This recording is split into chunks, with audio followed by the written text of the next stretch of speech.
Zero न्यूजच्या बातमीपत्रामध्ये आपलं सर्वांचं स्वागत।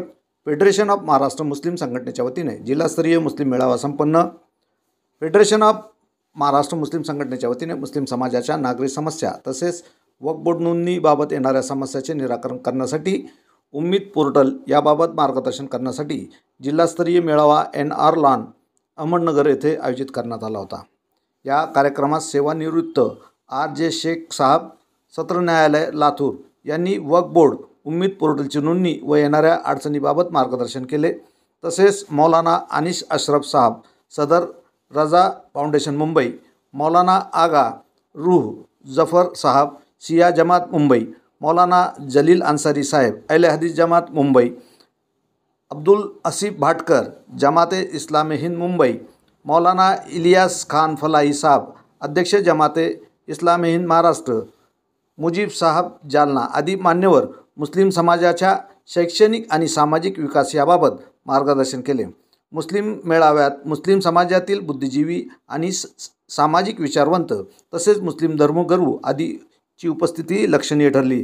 यावेळी नगर शहराच्या फेडरेशन ऑफ महाराष्ट्र मुस्लिम संघटनेची कार्यकारिणी जाहीर करण्यात आली। कार्यक्रमाचे सूत्रसंचालन अख्तर इंजिनियर यांनी केले। शिबिरास जिल्हाभरातून मोठ्या संख्येने नागरिक उपस्थित होते। वक्फ के बारे में किया गया है, इसके बारे में मुखालिफत करने के लिए और जो काम हमको करना चाहिए उस घर से आज इस कॉन्फ्रेंस को रखा गया था। इसमें जो बातें आ गए सामने, जो हमारे वक्फ के प्रॉपर्टीज़ हैं इसको नुकसान पहुंचाने के इरादे से हुकूमत ने जो कानून पास किया है जिसका हमारे मुस्लिमों के ऊपर बहुत असर हो सकता है, इन जायदादों का नुकसान हो सकता है, इन जायदादों को ख़त्म करने की कोशिश की जा रही है। इसका हम किसी भी हालत में ये मंशे को पूरा होने को नहीं देंगे। इस घर से हम पूरे जस्तजू करते हुए जो कानून है जिसमें खास करके सेक्शन 3B के तहत उम्मीद पोर्टल के ऊपर जो प्रॉपर्टीज़ की मालूमात देना है उसकी हम पूरी कोशिश ये आने वाले 1 महीने के अंदर देने की कोशिश करेंगे। और इसके साथ ही हमारे जितने प्रॉपर्टीज़ हैं उन प्रॉपर्टीज़ के तहफ़्फ़ुज़ के लिए सभी लोग मिलकर पूरी कोशिश करते रहेंगे। इस घर से आज हमने इरादा किया है और उस तरीके से हमारे काम को भी शुरू किया है। सर, सवाल ये है कि जिस तरह से बहुत से लोगों का बोलना है कि वक्फ के अंदर जिन्होंने रजिस्टर करे और साथ में ट्रस्ट के अंदर भी करे, मगर हो रहा क्या है वक्फ के अंदर ट्रस्ट करने के बाद उनको तकलीफ़ात आ रही है गांव वालों की। ऐसे वक्त में क्या होता है? ये बात बिल्कुल दुरुस्त है, लेकिन देखिए जो वक्फ के तारीख में जो बात आती है उसका अगर रजिस्ट्रेशन ट्रस्ट में अगर हो गया है तो वो इधर ही आना चाहिए। आप अगर वो चैरिटी कमीशन भेजते हैं तो ठीक है, वरना आप वहाँ पर एक एप्लीकेशन फाइल करना है कि ये जो मस्जिद है ये वक्फ है, उम्मीद इस कानून के तहत आती है, उसका ट्रस्ट में उसका रजिस्ट्रेशन नहीं रह सकता, इसलिए इस कानून के तहत उसको इधर भेजा जाए वक्फ बोर्ड की तरफ और उसका जो भी रजिस्ट्रेशन है जो प्रोसीजर है वो पूरा इधर के तहत कानून के तहत होगा। बहुत से दरगाह जैसे श्रीगोंदा की दरगाह है, दरगाह का मसला ये आया कि जब उन्होंने वक्फ में रजिस्ट्रेशन करे तो उनको वहाँ के गांव वालों ने बहुत तकलीफ़ दी है। वो बोले तुमने वक्फ में रजिस्ट्रेशन कैसा करे, यानी फिर सवाल ऑडिट का आया। तो अब उनके सामने ये सवाल है कि ऑडिट किसको दें? ऑडिट भी जो वक्फ बोलकर ही करना है। दरगाह ये वक्फ है, अल्लाह की मिल्कियत है, ये ट्रस्ट हो नहीं सकता। ट्रस्ट की तारीख बहुत अलग है। ट्रस्ट की कोई भी प्रॉपर्टी ट्रांसफ़र हो सकती, बेची जा सकती, ख़त्म की जा सकती, लेकिन वक्फ की जायदाद ता क़यामत वक्फ की रहेगी। उसके लिए ये उम्मीद एक्ट के तहत उसका रजिस्ट्रेशन और उसका मैनेजमेंट सब कुछ होना चाहिए।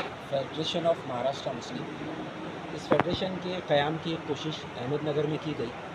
असल में ये कोशिश है इंसानों को जोड़ने की। ये हमारा मुल्क अज़ीज़ हिंदुस्तान जो है इस वक्त जो इंतशार का शिकार है, जो बांटने में जो लोग लगे हुए हैं, हमारा ये काम है कि हम लोगों को जोड़े।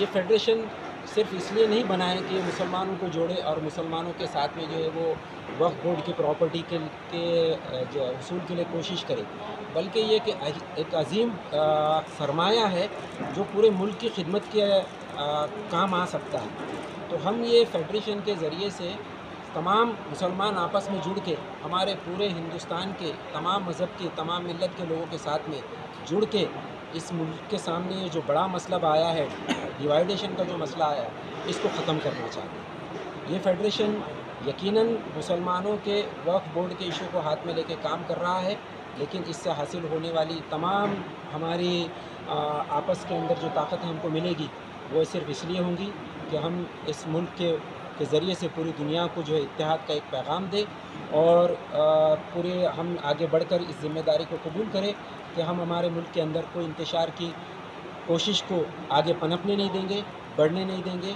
और यकीनन जो है हम ऐसे तमाम मसले में जो मुसलमानों की जानिब आते हैं आगे बढ़कर ये कोशिश करेंगे कि इसके ज़रिए से हम जो है वो मुसलमानों के मसाइल, हमारे मुल्क के मसाइल को हल करने की कोशिश करें। और हम इस बात का खुशी के साथ इजहार करते हैं कि इस वक्त हमारे साथ में तमाम मसालिक के मिल्लत के लोग हमारे साथ में है और हमारे साथ में और दूसरे बिरादरान वतन भी जो है इस कोशिश में शरीक है। बिस्मिल्लाहिर्रहमानिर्रहीम। सबसे पहले मैं इस बात पर अल्लाह का शुक्र अदा करता हूँ कि मिल्लत की इत्तेहाद की जो कोशिश आज अहमदनगर ज़िला की सतह पर हुई और बावजूद इसके कि इतवार था, संडे था और फ़िक्रमंद लोग वक्त निकाल करके यहाँ आए और मैं भी मुंबई से आकर के इसका एक हिस्सा बना, इस पर मैं अल्लाह का शुक्र अदा करता हूँ और मसरत का इजहार करता हूँ। आपने मुख्तलिफ़ अमायदीन से सुन लिया कि FMM federation of Maharashtra Muslims, इसका मकसद क्या है, आपने इसको सुन लिया है। बस हम दुआ गो हैं कि अल्लाह ताला हमको इस मकसद में कामयाब करे। मुखालिफत किसी की नहीं, मुहाफ़िज़त हर किसी की, ये हमारा एम है, ये हमारा निशाना है। इस पर हमें आगे बढ़ कर के एक दूसरे से हाथ मिला कर के मुल्क को बचाना है, मिल्लत को बचाना है, यही हमारा एम है। शुक्रिया। Zero News, it's news impact.